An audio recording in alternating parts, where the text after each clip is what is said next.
날마다 솟는 샘물과 함께하는 오늘의 큐티 시간입니다. 12월 18일 토요일, 오늘의 말씀은 야고보서 1장 19절로 27절의 말씀입니다. 은사와 온전한 선물이 다 위로부터 빛들의 아버지께로부터 내려오나니 그는 변함도 없으시고 회전하는 그림자도 없으시니라. 그가 그 피조물 중에 우리로 한 첫 열매가 되게 하시려고 자기의 뜻을 따라 진리의 말씀으로 우리를 낳으셨느니라. 내 사랑하는 형제들아, 너희가 알지니 사람마다 듣기는 속히 하고 말하기는 더디하며 성내기도 더디하라. 사람이 성내는 것이 하나님의 의를 이루지 못함이라. 그러므로 모든 더러운 것과 넘치는 악을 내버리고 너희 영혼을 능히 구원할 바 마음에 심어진 말씀을 온유함으로 받으라. 너희는 말씀을 행하는 자가 되고 듣기만 하여 자신을 속이는 자가 되지 말라. 누구든지 말씀을 듣고 행하지 아니하면 그는 거울로 자기의 생긴 얼굴을 보는 사람과 같아서 제 자신을 보고 가서 그 모습이 어떠했는지를 곧 잊어버리거니와 자유롭게 하는 온전한 율법을 들여다보고 있는 자는 듣고 잊어버리는 자가 아니요 실천하는 자니 이 사람은 그 행하는 일에 복을 받으리라. 누구든지 스스로 경건하다 생각하며 자기 혀를 제갈 물리지 아니하고 자기 마음을 속이면 이 사람의 경건은 헛것이라. 하나님 아버지 앞에서 정결하고 더러움이 없는 경건은 곧 고아와 과부를 그 환난 중에 돌보고 또 자기를 지켜 새 속에 물들지 아니하는 그것이니라.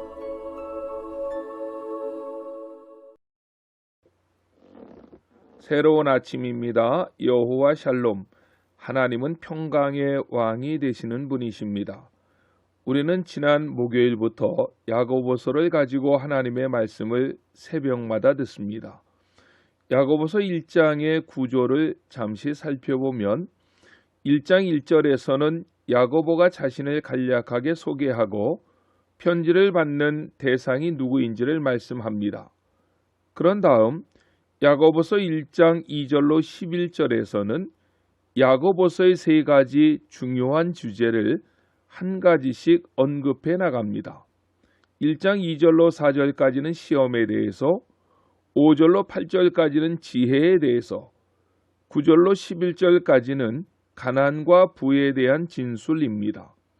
이 세 가지 주제는 야고보서에서 앞으로도 자주 등장하는 말씀이 됩니다.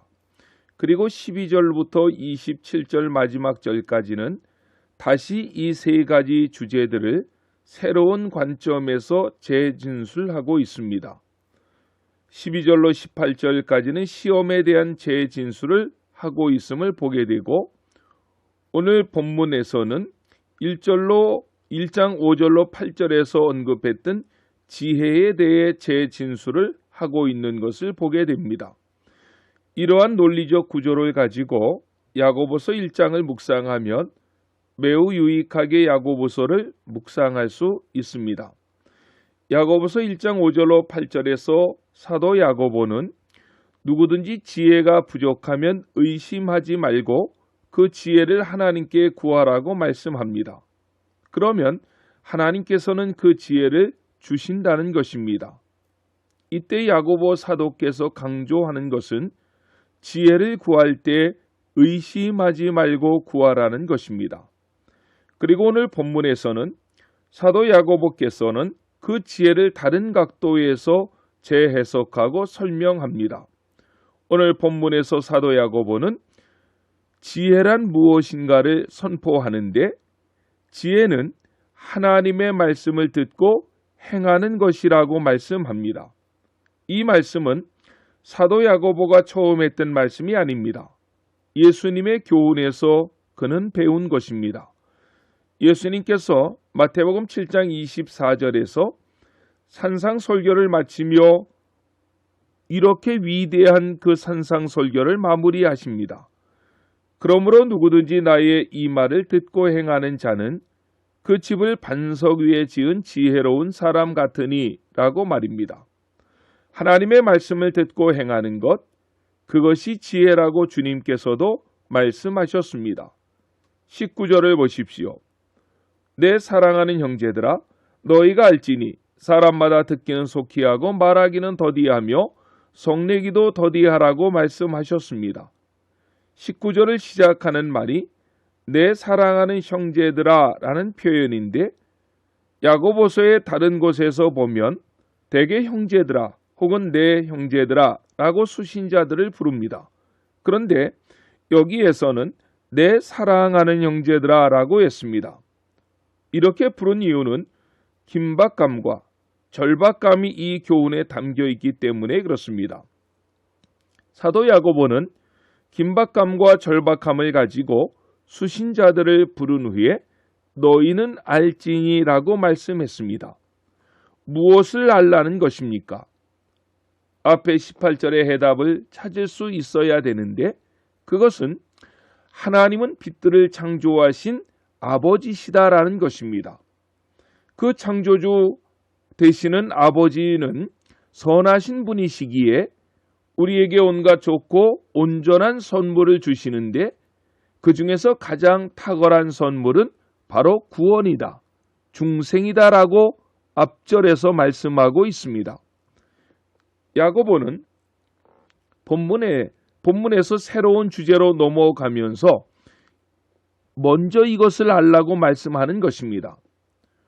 원어 성경이나 영어 성경에는 너희가 알지니 그러나 사람마다 하면서 말씀을 이어가고 있는데 개역 성경에서는 그러나 밭이라고 하는 접속사를 생략했습니다. 본문에서 너희가 알지니라고 하는 문맥 뒤에 접속사 밭, 그러나라는 단어를 넣고 본문을 해석할 때 부각되고 살아나는 의미가 있습니다. 그것은 그리스도인은 창조주가 되시는 하나님께서 진리의 말씀으로 낳은 자, 중생을 얻은 자인데 그것을 알아야 한다고 19절에서 말씀하신 후에 밭, 그러나라는 단어를 집어넣으므로 그 상태에 머물러만 있어서는 안 된다는 것을 강조하고 있는 것입니다.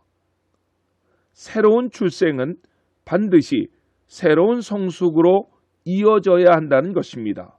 맞습니다. 어느 가정에서 아이가 태어났다.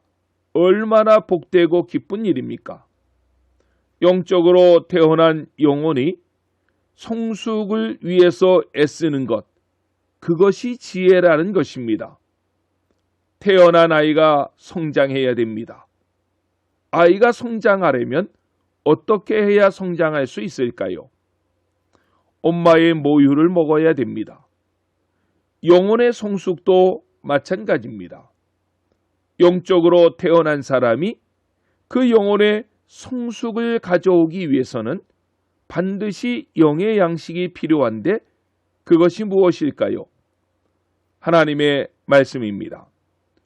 오늘 본문에서 사도 야고보도 신령한 젖이 되는 하나님의 말씀에 대해 구구절절 설명합니다.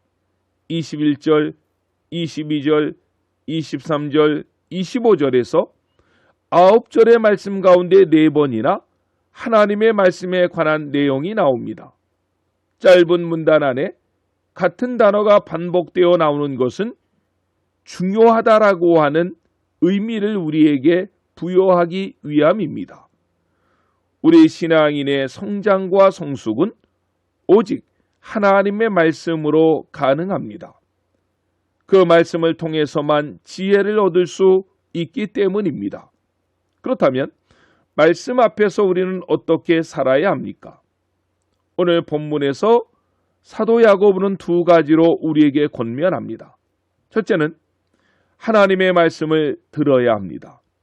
19절 중반절서부터 다시 봅니다. 너희가 알지니 사람마다 듣기는 속히 하고 말하기는 더디하며 성내기도 더디하라. 아멘. 말하는 것과 성내는 것은 하나님의 말씀을 듣는 것과 깊은 연관이 있습니다.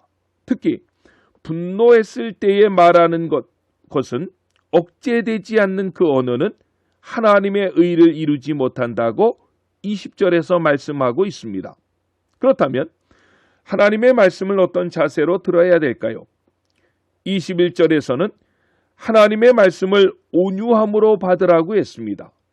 이 말을 저한 칼빈은 신속히 그리고 기꺼이 배우려는 마음을 가지고 하나님의 말씀을 받아야 된다고 해석했습니다.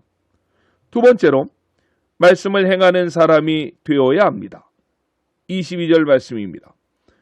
너희는 말씀을 행하는 자가 되고 듣기만 하여 자신을 속이는 자가 되지 말라라고 했습니다.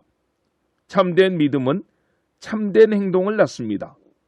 참된 행동으로 표현되지 않는 참된 믿음은 없다는 것입니다. 말씀을 듣고 행하는 사람이 지혜로운 사람입니다. 그 믿음이 참된 믿음입니다.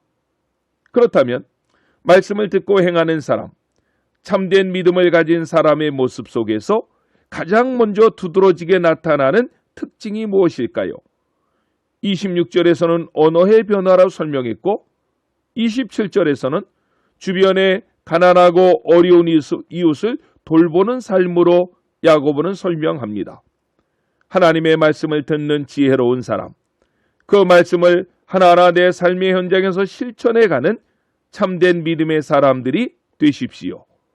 그것이야말로 진짜 믿음, 참된 믿음, 성숙한 믿음인데 안천교회는 그런 참된 믿음의 사람들이 많은 교회, 그래서 주님의 향기를 날마다 더 넓게 펼쳐나가는 복된 교회가 되시기를 예수님의 이름으로 간절히 축원합니다. 아멘.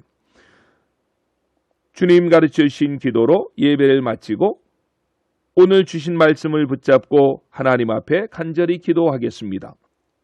하늘에 계신 우리 아버지, 아버지의 이름을 거룩하게 하시며 아버지의 나라가 오게 하시며 아버지의 뜻이 하늘에서와 같이 땅에서도 이루어지게 하소서. 오늘 우리에게 일용할 양식을 주시고 우리가 우리에게 잘못한 사람을 용서하여 준 것 같이 우리 죄를 용서하여 주시고 우리를 시험에 빠지지 않게 하시고 악에서 구하소서. 나라와 권능과 영광이 영원히 아버지의 것입니다. 아멘.